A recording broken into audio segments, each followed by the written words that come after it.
Это винодельня Krinitsa. This is the Krinitsa winery. It is located on Russia's Black Sea coast, in a village of the same name. Вы вряд ли о ней слышали. You've probably never heard of it. But it is the most valuable winery in Russia, more valuable than giants like Kuban Vino or Massandra, not because of the wine Krinitsa produces, but because of who owns it. Today, we'll tell you about Vladimir Putin's winery. Putin's winery is located just east of his infamous palace in Gelendzhik.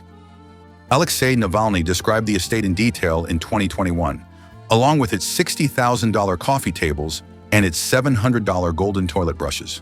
These, by the way, were purchased specifically for the Krinitsa winery. In 2023, the winery was open to tourists, and now anyone can visit and taste Putin's wine. In fact, today, we will be trying it for ourselves.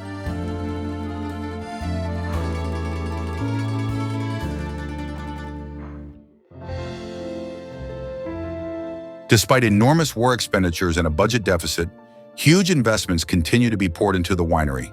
In the near future, a wine tourism center will be built at Krinitsa. Taking into account all assets, including those toilet brushes, the total value of Putin's Krinitsa enterprise exceeds $330 million, making it the most valuable winery in Russia. Later, we'll explain where this figure comes from. Putin also owns another winery, Divnomorskoe Estate, located west of the palace in the village of Divnomorskoe. But unlike Krinitsa, it is only accessible to a select circle of guests. На протяжении последних лет Over the past few years, Putin has been serving wine from his palace wineries to all important foreign guests. RBC calls Krinitsa and the Divnomorskoe estate the main suppliers of wine for Kremlin diplomatic events. Putin served Divnomorskoe wine to Emmanuel Macron in 2022. It was also served during visits by Xi Jinping, Erdogan, and Kim Jong-un in 2023. The BRICS Plus Summit in Kazan in 2024 featured Krinitsa, and at the CIS leaders meeting that same year, wines from both wineries were served. The head winemaker at Divnomorskoe is the Italian Matteo Coletti. Production at Krinitsa is handled by a Frenchman with Russian roots, Alexander Maruzzi, while the winery is consulted by David Pernay, co-owner of the Bordeaux agency Sauvavins, who continues to visit Gelendzhik regularly. Вина Криница, для кого они? Вине Криницы, ну это сколько, 9 SKU, это же достаточно для всех карманов. у вина насыщенный. The wine has the rich color of the power vertical with a slight undertone of bunker. В аромате The aroma carries notes of sovereign democracy and petrodollars. во вкусе вино. In taste, the wine is somewhat watery. Perhaps this is due to the vineyard's proximity to the aquadiscotheque. The vineyards at Krinitsa are owned by Lazurnaya Yagoda LLC, and wine under this brand is produced by an affiliated entity, Axis Investments LLC. The insider analyzed the financial statements of these legal entities. According to the published data for 2024, Krinitsa was the most expensive winery in Russia. The value of the Lazurnaya Yagoda and Axis Investments assets exceeds $330 million. This is higher than industry giants like Kuban Vino or Massandra. For comparison, the Kuban Vino assets include over 10,000 hectares of vineyards, 3 large wineries producing more than 80 million bottles of wine annually, the largest grape nursery in Russia, 9 separate distribution units, a restaurant, cafe, and 19 retail stores. Krinitsa has only 85 hectares of vineyards, yet Putin's winery is still more valuable, probably thanks to those toilet brushes. Но еще интереснее, Even more interesting are Krinitsa's financial indicators. Despite massive investments and state-level publicity, it generates huge losses. The overall financial result for the operations of Lazurnaya Yagoda and Axis Investments is a loss of $124 million. This amount exceeds the annual budget of the nearby city of Gelendzhik, a whole city with a population of over 100,000, spent only $119 million in 2024.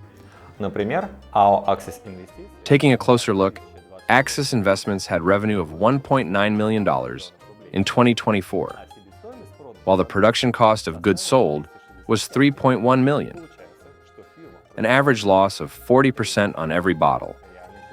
However, these entities make money not by selling wine, but from earning interest on deposits.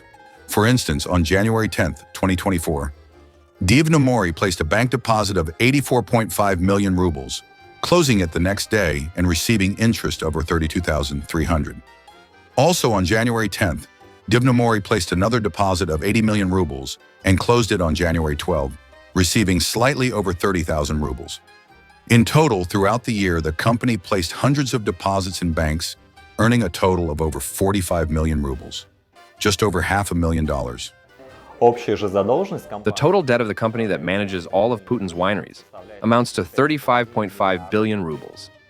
This sum is hundreds of times greater than their turnover. But for Putin, this does not matter at all. Moreover, he is building an entire wine city for himself.